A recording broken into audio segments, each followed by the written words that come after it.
Inre y esto es Entrevista 21. Esta semana tenemos como entrevista central a Alberto de Belaúnde, ex congresista que además aspira a volver al Congreso para completar este periodo hasta el 2021 y ahora va con el Partido Morado, con el número 6 del Partido Morado, y vamos a conversar de algunos temas que han sucedido esta semana, pero también de por qué vuelve al Congreso y qué busca alcanzar en este breve pero importante periodo parlamentario. Alberto, ¿cómo estás? Gracias por estar con nosotros. Gracias por la invitación. Gracias a ti por venir. Primero quisiera empezar con un tema sumamente coyuntural que ha tocado fuerte al Partido Morado esta semana. Y tiene que ver con el caso del señor Mora, el ex congresista Mora, que ha sido exministro también, y que, bueno, sabemos hoy pues que era una persona que cometió actos de violencia en su familia. Y él ha respondido cuando sale esta denuncia diciendo: el aprovechamiento político que se quiere hacer un tema familiar es deplorable.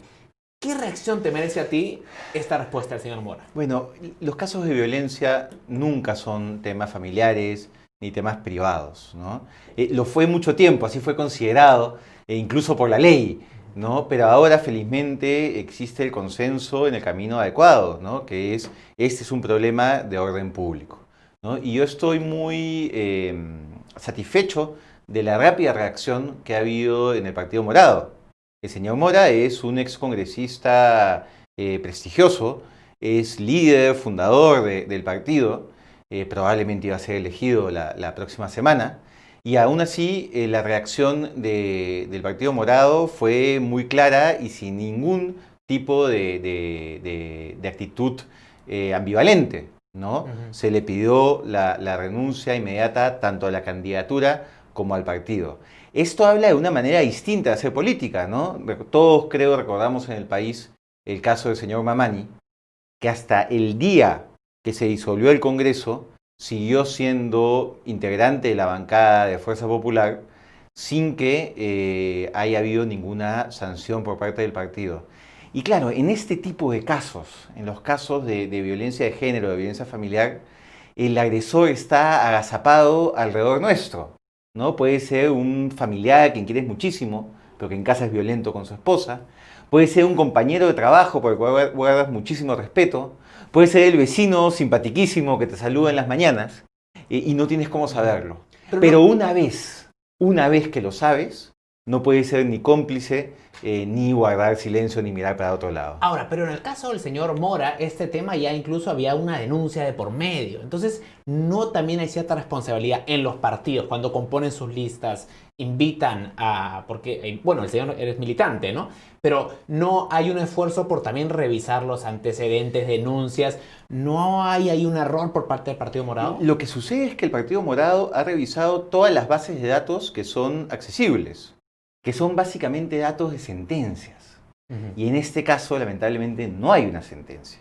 Entonces, una de las lecciones que tenemos que sacar de este penoso caso en adelante es que en el nuevo Congreso, cuando veamos la reforma electoral, tenemos que permitir que la ventanilla única del Jurado Nacional de Elecciones incluya también la relación de medidas de protección que haya contra alguna persona.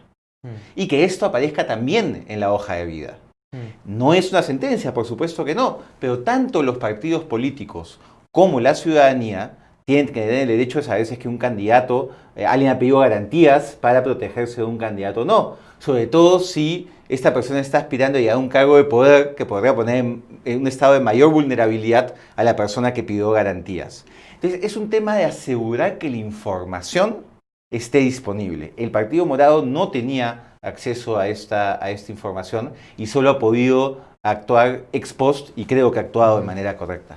Es verdad que la respuesta del partido fue rápida, pero sin embargo el señor Julio Guzmán, que es presidente del partido y que ha estado muy activo además esta semana en medios, se tomó más de 24 horas en decir algo. ¿Por qué se tomó tanto El tiempo? partido se tomó muy pocas horas. Hubo un comunicado del partido, además, que fue leído en una conferencia de prensa donde la prensa pudo hacer preguntas.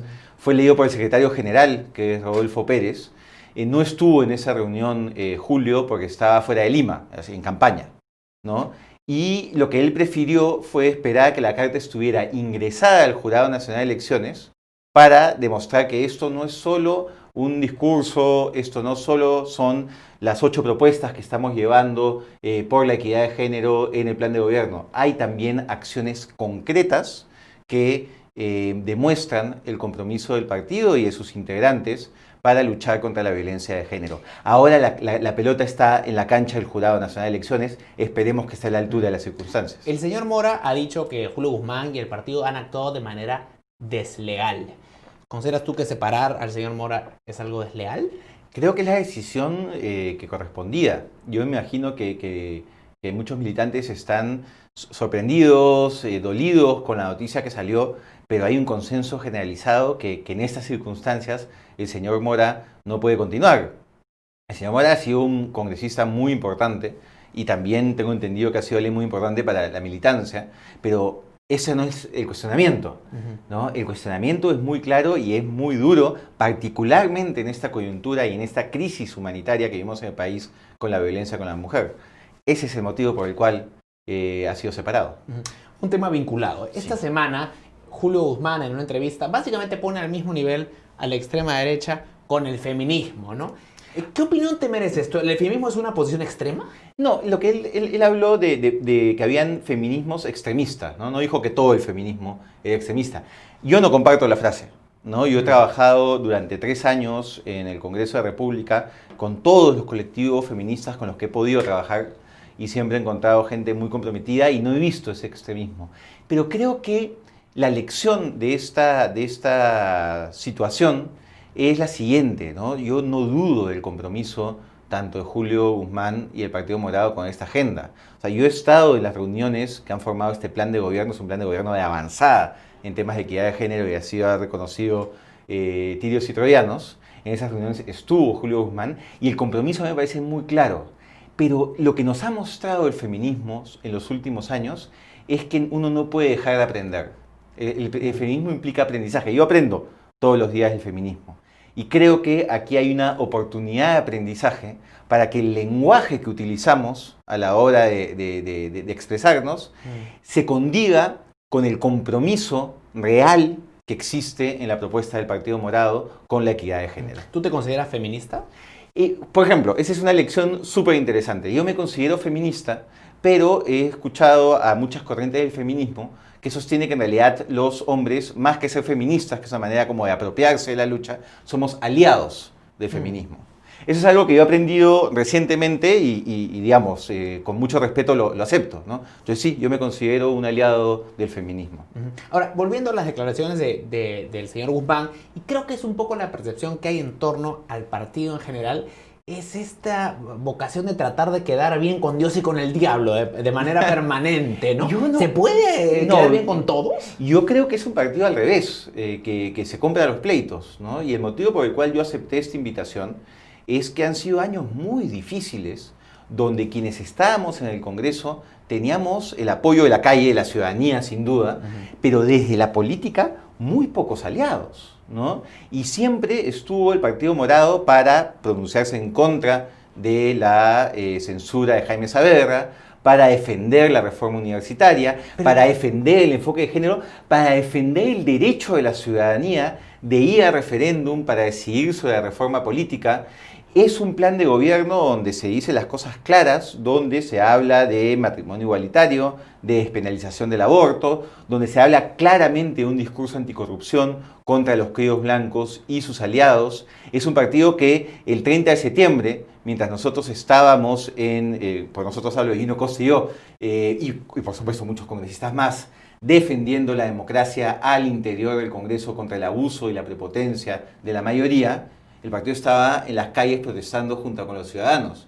Entonces creo que es un partido que se ha comprado las principales batallas en estos años. ¿Y cómo si tuvieras que ponerlo en el espectro político, entre derecha, izquierda o liberal, conservador, ¿cómo lo definirías? Porque es como una gran incógnita, ¿no? Yo he leído los documentos doctrinarios del Partido Morado, que están además en partidomorado.pe, para que nadie diga que me lo estoy inventando.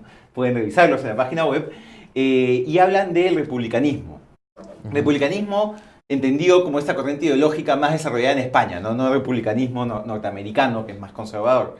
Y yo diría que el republicanismo es primo hermano de la posición liberal progresista que yo he tratado de desarrollar estos años en política, ¿no? Donde se entiende que el individuo, y se confía en el individuo como actor que, desarrollando sus capacidades, puede alcanzar el desarrollo, pero entendiendo, y el énfasis del republicanismo a diferencia del liberalismo, está en que ese desarrollo se puede potenciar si es que se trabaja en comunidad. La comunidad potencia al individuo. Y algo que comparte tanto el liberalismo progresista y el republicanismo es esta idea de que el Estado sirve. El Estado tiene un rol que cumplir en estas comunidades, que lo público debe ser revalorado y que debemos rechazar discursos neoliberales o discursos libertarios que desprecian el rol que el Estado cumple en la sociedad. Y hablemos ahora de tu posición más personal. Sí. Tú tienes posiciones muy progresistas que usualmente están más asociadas a la izquierda. Pero ¿cómo te sientes con la posición de la izquierda en materia económica, digamos? Yo estoy completamente en las antípodas de la izquierda en materia económica. Y una de las cosas que creo que he podido aportar al debate político del país en los últimos 3 años es que hay causas que son causas de derechos humanos, que son las causas de la comunidad LGBT, que son las causas de las mujeres, que son las causas de los pueblos indígenas, que no tienen que ser patrimonio de la izquierda. Los derechos humanos no son patrimonio de un sector ideológico. Los derechos humanos deberían comprometernos a todos a lo largo del espectro. Pero no ha sido así en Perú tanto. Pero yo creo que si alguien se define como liberal y realmente cree en la libertad, tiene que ser un liberal coherente. Y en el tema económicos, yo creo que el modelo actual, el modelo de economía social de mercado, es el que más ha reducido la pobreza. Se le asigna un rol al sector privado importante, pero con un Estado vigilante que evita abusos como el abuso de posición de dominio o el abuso contra los consumidores, que tiene que ser fortalecido. Soy una persona que cree en el libre mercado, pero también cree en el fortalecimiento institucional del Estado para cumplir el rol subsidiario, pero también el rol de árbitro que le asigna la O Constitución. sea, no comulgas con la propuesta, por ejemplo, del Frente Amplio o de Juntos por el Perú, que habría que revisar el capítulo económico de la Constitución. Digamos, el debate se puede dar, pero yo creo que en el debate lo que hay que hacer es defender el actual capítulo económico, ¿no? Si hay alguna modificación menor que realizar, será producto de ese debate, pero no creo que sea necesario reformar el capítulo económico. Creo que sí es necesario reformar otros capítulos, como se ha hecho más de 20 veces desde que la Constitución ha sido promulgada, ¿no? A mí me interesaría, por ejemplo, que se fortalezca al Tribunal Constitucional, ¿no? Hay una serie de reformas constitucionales en esa materia que podríamos discutir, por poner un ejemplo. Hablando de posiciones políticas, es curioso, uno ve la encuesta que ha publicado, por ejemplo, Perú 21 esta semana, y los 2 primeros puestos está el Acción Popular, el Partido Acción Popular, y está el Partido Morado. Que a grandes rasgos la gente identifica como partidos de centro, ¿no? No son ningún extremo, ¿no? Pero siendo identificados los dos como partidos de centro, ¿por qué le dirías tú a los electores que es mejor ir por el Partido Morado que por Acción Popular? Porque creo que hay que revisar la historia reciente, ¿no? El Partido Morado, como te indicaba, estuvo en las calles, tuvo pronunciamientos claros. Estamos yendo, Gino Costa y yo, que creo cumplimos un rol importante en denunciar los abusos de la mayoría y en defender las instituciones y la democracia. Acción Popular en el Congreso anterior cumplió un rol cuestionable, ¿no? Apoyaron, por ejemplo, la ley que después fue declarada inconstitucional, cuya autoría fue de Mauricio Mulder, que hubiese impedido que el Congreso sea disuelto. Apoyaron este proceso llevado a espetaperros para elegir a los nuevos magistrados del TC, que no garantizaba un mínimo de transparencia y meritocracia, ¿no? Entre otros aspectos, no impulsaron la reforma política, por el contrario, mostraron muchos cuestionamientos a la misma. Entonces, no ha sido un rol de denuncia de los abusos de la mayoría. Y creo que eso es algo que la gente va a terminar recordando el día de la votación. Dicho eso, sí valoro que haya un esfuerzo renovador de Acción Popular en sus cuadros. Espero que esto venga acompañado de una autocrítica de la historia reciente.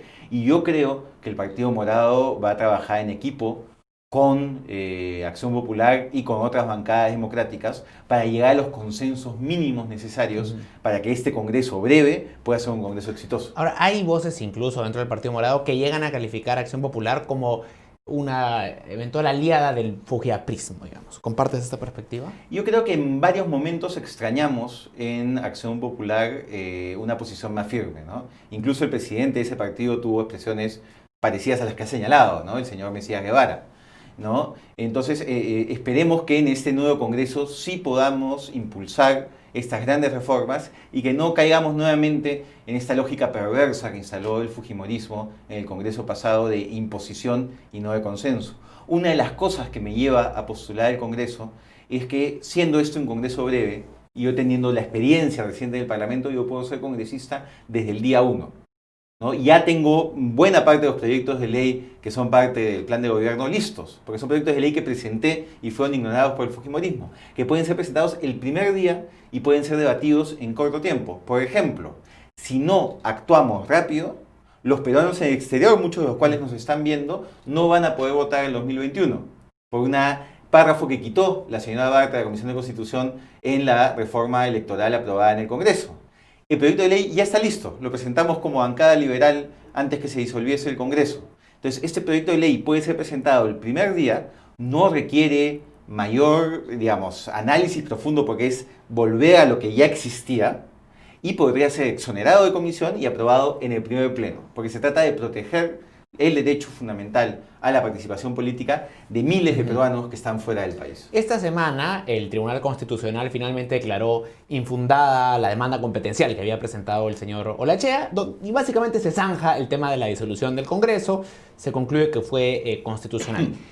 Y varias voces han manifestado preocupación por los precedentes que esto sienta a futuro, ¿no? Esto de que exista pues una negación fáctica y que esto dé demasiado poder a un presidente en el futuro para poder imponer proyectos de ley que quiere impulsar. ¿No te genera una preocupación? Yo creo que aquí lo que tenemos que entrar es una revisión más amplia de nuestro esquema constitucional, ¿no? En teoría somos un régimen presidencialista, pero a lo largo de la historia hemos ido como prestándonos instituciones que son de derecho parlamentario. Entonces, por ejemplo, yo encuentro mucho más coherente con un régimen presidencialista como el nuestro que tengamos elecciones de mitad de mandato. En el Congreso. En el Congreso, efectivamente. De renovación de mitad del Congreso, Sí. ¿no? Si nosotros tuviésemos una renovación de la Cámara a mitad de mandato, de la mitad, no se hubiese disuelto el Congreso probablemente. Porque le devuelves, o sea, ¿cuál es la idea detrás de la disolución constitucional del Congreso? Devolverle al ciudadano la posibilidad de votar para decidir quién tiene la razón en una situación de impasse. Si el Congreso o el Ejecutivo. Bueno, ese es el rol que cumple unas elecciones de mitad de mandato para renovar la mitad del Congreso. Que los ciudadanos digan, si tú crees que la mayoría en el Parlamento está cumpliendo un rol adecuado, prémialos y renueva tu confianza en esa mayoría. Si por el contrario piensas que no están cumpliendo un rol adecuado, cambia de opción política y reconfigura el Parlamento. Entonces creo que ese es uno de los debates que tenemos que tener en el nuevo Congreso y tratar de buscar que nuestro régimen político constitucional sea coherente en sí mismo. Esta semana otro suceso importante ha sido que ya quedó conformada la Junta Nacional de Justicia. Sus 7 integrantes ya están confirmados luego de que se retirara la bonificación al señor Falconi y ya quedó como suplente, ¿no? En perspectiva, el proceso de selección de los miembros de la Junta, ¿te satisface? ¿Crees que ha sido un proceso exitoso? Creo que hay muchas cosas que arreglar en el proceso, ¿no? Por ejemplo, una de las cosas que nosotros insistimos en el Congreso, que está en la propuesta original, es que la Secretaría Técnica debería ser servir, porque tienen experiencia evaluando a miles de servidores públicos en el Estado. El fujimorismo se negó y eso no fue posible. Y creo que hemos vivido las consecuencias de una comisión especial integrada por gente respetable, pero que no tiene el expertise de llevar a cabo estos procesos. Dicho eso, y será cuestión de revisarlo, y hay creo mucho espacio de mejora, el resultado final es considerablemente mejor que los consejos nacionales de la magistratura que hemos tenido en los últimos años en el país, ¿no? Todos hemos escuchado los audios, todos hemos visto las denuncias, y yo tengo optimismo de lo que será el trabajo de esta Junta Nacional de Justicia, y yo espero que la tan necesaria y aclamada labor de moralización del sistema de justicia encuentre en la Junta Nacional de Justicia al líder que necesita. Ahora, la tarea de renovar o mejorar nuestra justicia también recae, en cierto modo, recaerá en el próximo Congreso, porque el Congreso tiene la posibilidad también de revocar los mandatos de fiscales supremos, se pueden revisar ciertas designaciones. ¿Es una tarea que debería emprenderse en este periodo? Sin duda, hay dos proyectos de ley que podrían ser consensuados de manera muy rápida. Uno ya fue presentado por Lino Costa con mi firma hace 2 años, que es un proyecto que facilita las investigaciones a jueces y fiscales que pueden estar involucrados en organizaciones criminales. Ahora el proceso es muy burocrático, muy garantista y dificulta las investigaciones. Con esto le estaríamos dando al propio Poder Judicial y a la propia Fiscalía herramientas más claras para luchar contra posibles hermanitos. Y el segundo proyecto es el de institucionalizar la Academia de Magistratura de forma tal que sea la única puerta de ingreso a la carrera judicial. Una suerte como de escuela diplomática que tan buenos resultados ha dado en el país. Y la carrera diplomática peruana no solo es un orgullo nacional, sino que es una envidia a nivel internacional. Lo mismo podría impulsarse a nivel de carrera judicial y fiscal, asegurando que todos los que entren en la carrera sean necesariamente por la Academia de Magistratura. Escuché en la tarde, que estuve en un debate, a una candidata del Partido Popular Cristiano con una propuesta similar. Entonces es interesante porque se pueden empezar a construir consensos. Hay muchas cosas con las que probablemente no estaremos de acuerdo con el PPC, como hay muchas cosas probablemente que no estaremos de acuerdo con Acción Popular, pero hay que encontrar esos mínimos comunes que nos permitan construir consensos.